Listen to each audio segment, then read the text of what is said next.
The date was New Year's Day of 2018. This man is Scott Kalogi. This video was recorded less than 3 hours after he murdered most of his family with a gun. It was a tragedy that occurred just seconds before the family was to celebrate the new year. And the person sitting right next to him is his older brother, one of the only survivors in the family. The brother sat there in the capacity of a guardian, forced to listen vividly to the process of his own life collapsing in an instant. However, as it turns out, there is a story hidden in this case that goes beyond what meets the eye. In fact, long before the Kalogi family met their tragic end, a storm was quietly gathering, not just inside the family home, but deep within Scott's mind as well. Consequently, this story will likely divide your opinions into two sides. The story I will share today is a rough and sad tale about a man who will be remembered by some as an evil monster, and by others as a vulnerable boy who didn't receive the necessary help. For reference, this channel is run by me and two good friends. We have no support from giant corporations or Netflix studios, and above all, there is no low-quality content roughly made with AI slop. We are just a small team that values the proper delivery of truthful stories. If you want to support a channel like this, please hit subscribe, and leaving a comment for the algorithm would be appreciated. So, do you have your cup of coffee ready? Let's recharge on caffeine and dive into the case. This is the Scott Kalogi case. Before we start the main story, let me honestly ask you one thing. How are you listening to this episode right now? Did you leave your phone on the kitchen counter while cooking? Are you barely listening with just one earbud in? Or are you listening through laptop speakers? Statistically, more than half of you are watching on a phone or tablet. But are you listening with good sound quality? Whether it's a YouTube video, a podcast, or music, you know that audio quality is really important. Today's story begins in Long Branch, New Jersey, home to about 30,000 Americans. It is a peaceful place with clear air and abundant seafood, far removed from gruesome incidents. Honestly speaking, it's a place where you would never expect such a tragedy to occur. However, as is often the case with places like Long Branch, the darkest secrets are sometimes hidden in the quietest corners. And as 2017 was drawing to a close, another terrible secret was about to be etched into this place's history. Among the many families living in Long Branch was the Kalogi family. By all accounts, they were an ordinary, warm household that stuck together with love.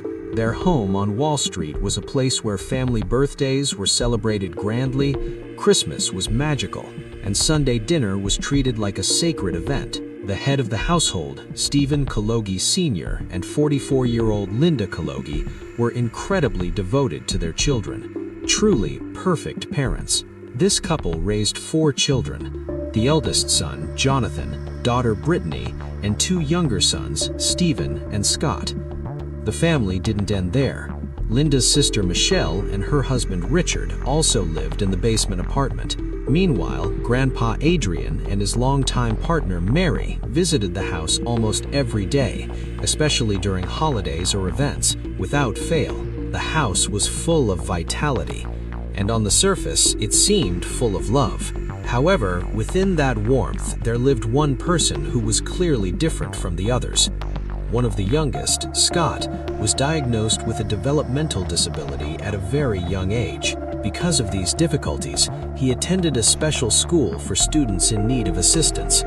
As a result, unfortunately, his social world was very narrow. He rarely spoke with children outside his family, and even when he did speak, he had trouble forming relationships. Looking back, one of his older brothers described the situation perfectly.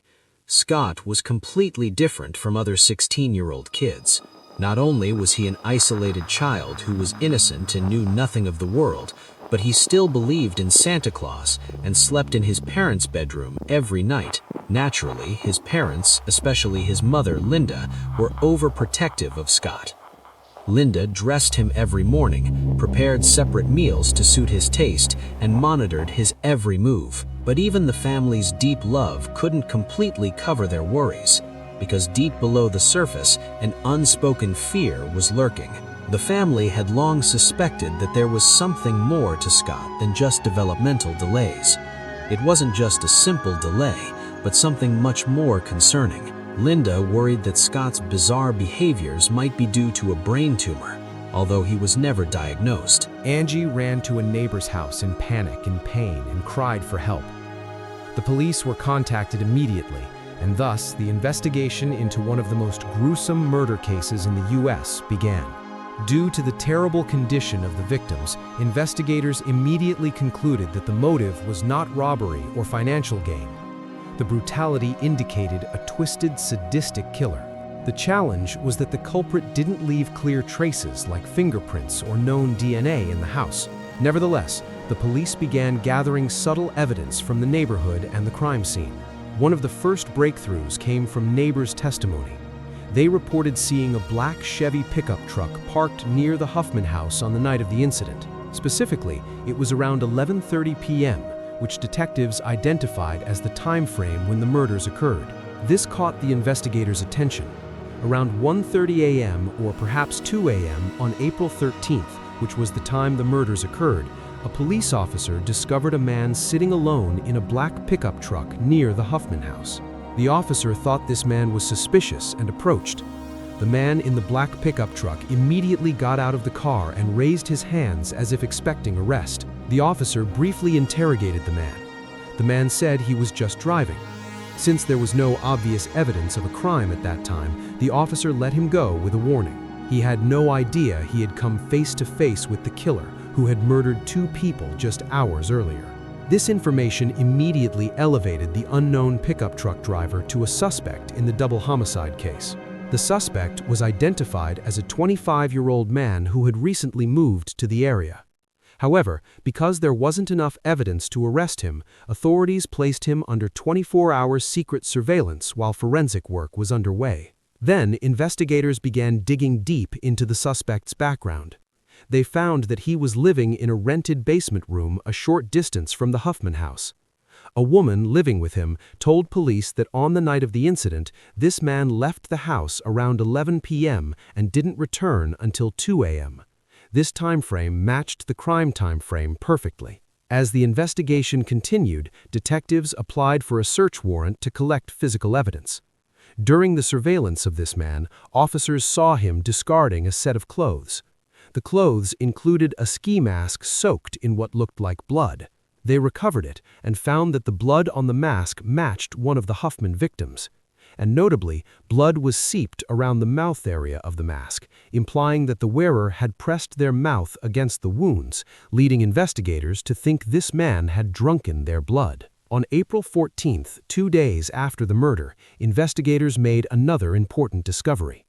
A 12-inch kitchen knife was found hidden in a dumpster outside the corridor where the suspect's car had been seen by the officer. The knife was full of dried blood and was missing from the Huffman house's kitchen knife set. This was the murder weapon. Now, the police had enough evidence to arrest this man. So, on April 19, 1995, a police team approached the suspect's residence and arrested him without incident. The man now in custody was identified as Jack Owen Spielman. But who was he, and why could he commit this terrible crime? Jack Owen Spielman grew up in eastern Washington and had an unhappy childhood. His mother had 4 different marriages, and her 4 children, Jack and his siblings, grew up not knowing who their biological fathers were. After growing up a bit more, Jack began showing antisocial behavior. He performed poorly in studies and eventually dropped out of 9th grade while living in a small town in Washington. After dropping out, he drifted between friends and relatives' houses. People who came into contact with him remembered Jack as a strange kid with few friends. Entering adulthood, Jack developed a strange fascination with wolves and violence. He began collecting wolf-related memorabilia like posters, ornaments, and fur. It was almost close to an obsession. According to later testimonies from acquaintances and family, Jack imagined himself as a sort of werewolf. He often imagined stalking human prey under the moonlight and attacking brutally. Jack's violent tendencies had already been revealed in previous incidents. He accumulated a criminal record in Washington state, including theft, burglary, assault, and malicious mischief when he was young. In 1993, at 23 years old, he was arrested on suspicion of raping a woman he met at a bar in Kent with a male friend. According to police reports, Jack offered to give this woman a ride home. Although she noticed their evil intentions and resisted, the men continued to attempt ugly acts. She later reported that while Jack held her down, his friend tried to rape her.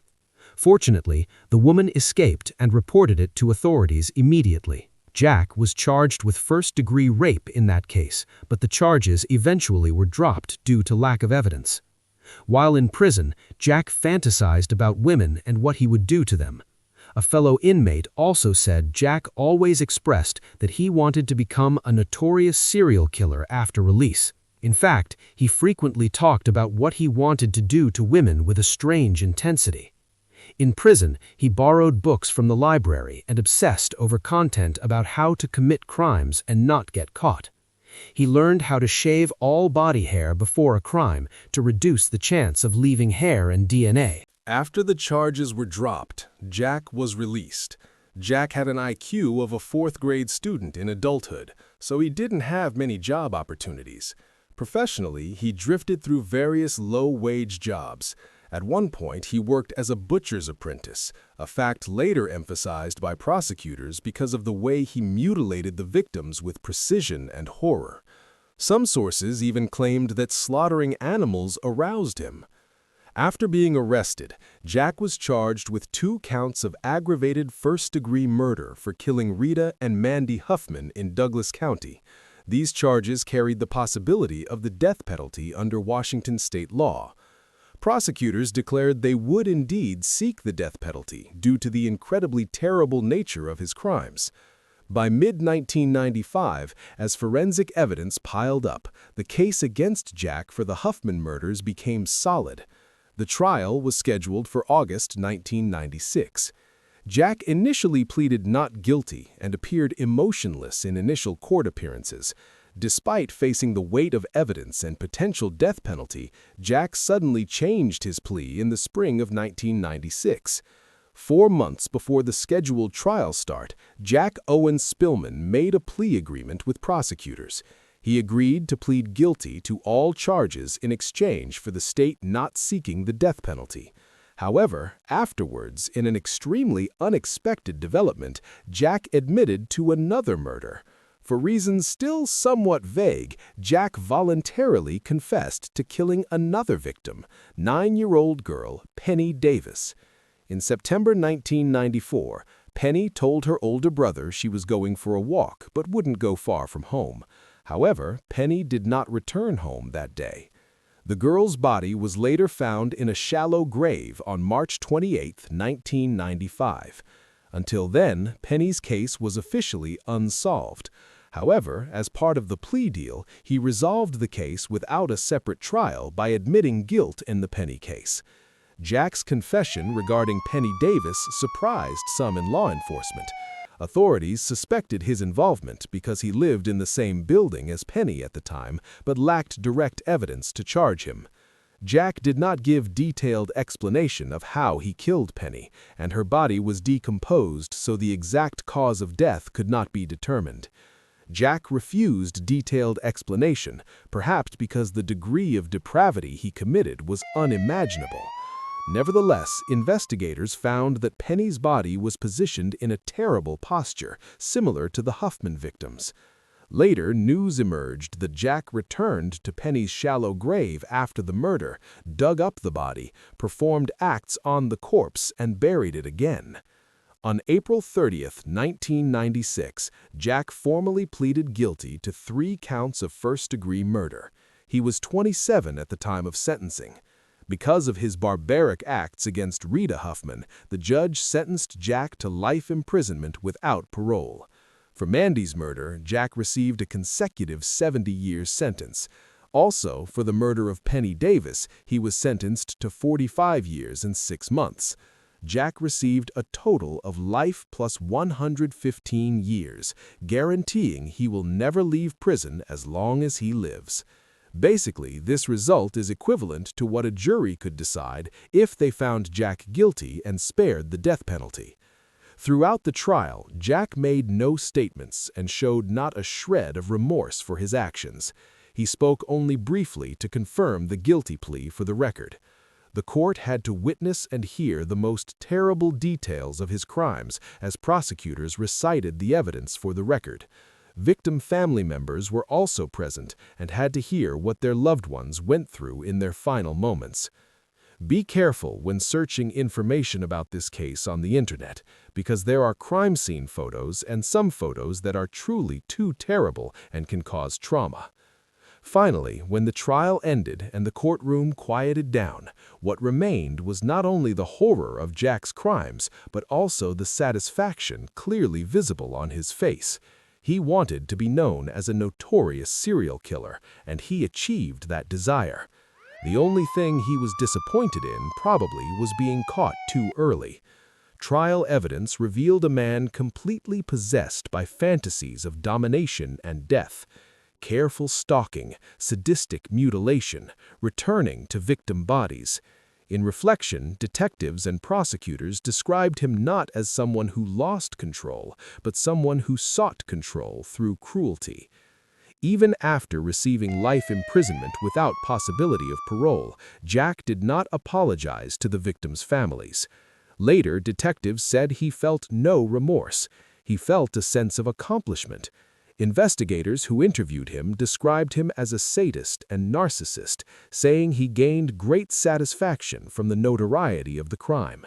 And even when he occasionally cooperated with interrogation, that cooperation was calculated, not out of empathy.